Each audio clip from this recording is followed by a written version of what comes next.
पीला पंजा जब चलता है उससे अक्सर गरीबों का ही आशियाना उजड़ता है और ऐसा ही कुछ इन तस्वीरों में भी देखने को मिल रहा है।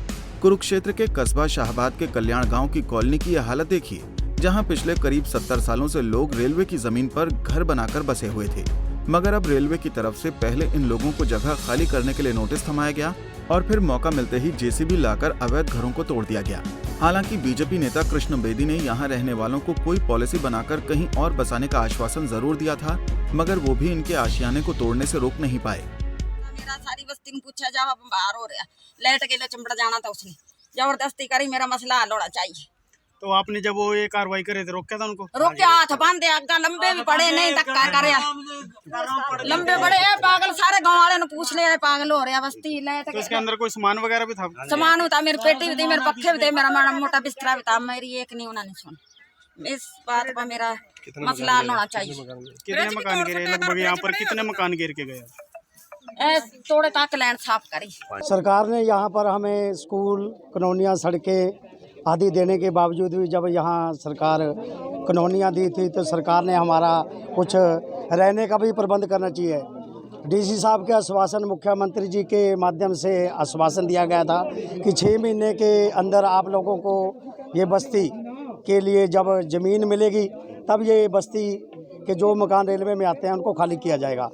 पर अब 10 दिन हुए हैं, हमें डीसी साहब के पास जो ज्ञापन सौंपा था, 10 दिन होने के बावजूद आज रेलवे डिपार्टमेंट के पुलिस और मुलाजिम यहाँ पर कई घरों का नुकसान करके गए हैं। बोला था उनको भी 2-4 दिन हमको टाइम दे दो, हमारे घर में डेथ हो गई है, हमारी सासू माँ की 9 तारीख का भोग है, हम उसके बाद अपना सामान खुद निकालेंगे और आपको टाइम देंगे। उन्होंने कुछ नहीं सुना, उन्होंने आके ऐसे ही फोड़ दिया।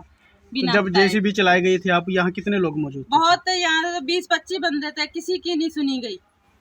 तो आपके कितने मकान यहाँ पर गिरे हैं? हमारे यहाँ पे तो सारा डंगरा वाला भी फोड़ दिया, लैटरिन बाथरूम भी सब कुछ फोड़ दिया। अब तो ऐसी समस्या है कि मेहमान को कहाँ बिठाएं, क्या करें, कुछ पता नहीं है। तो किसी के घर में मौत हुई थी जिसका भोग होना था, उन्होंने प्रशासन से महज 3 दिन का समय मांगा था, लेकिन अधिकारियों ने किसी की भी एक नहीं सुनी और रेलवे की जमीन पर बने मकानों को बारी बारी तोड़ते चले गए।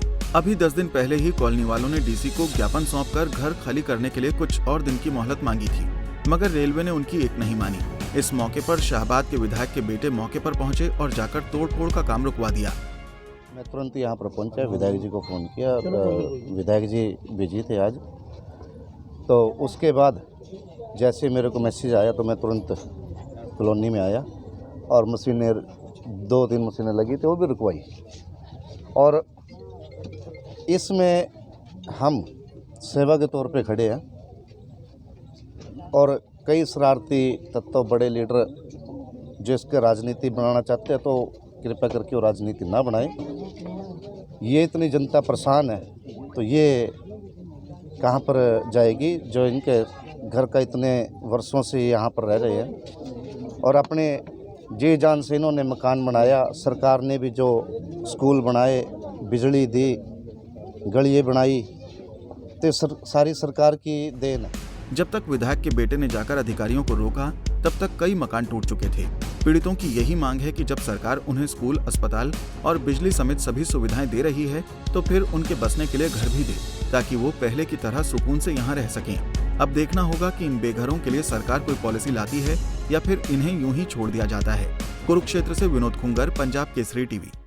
हमसे जुड़े रहने के लिए हमारे YouTube चैनल को सब्सक्राइब करें और नई वीडियो की नोटिफिकेशन के लिए बेल आइकॉन को दबाएं। अगर आप ये वीडियो Facebook पर देख रहे हैं तो लाइक जरूर करें और ज्यादा से ज्यादा शेयर करें। धन्यवाद।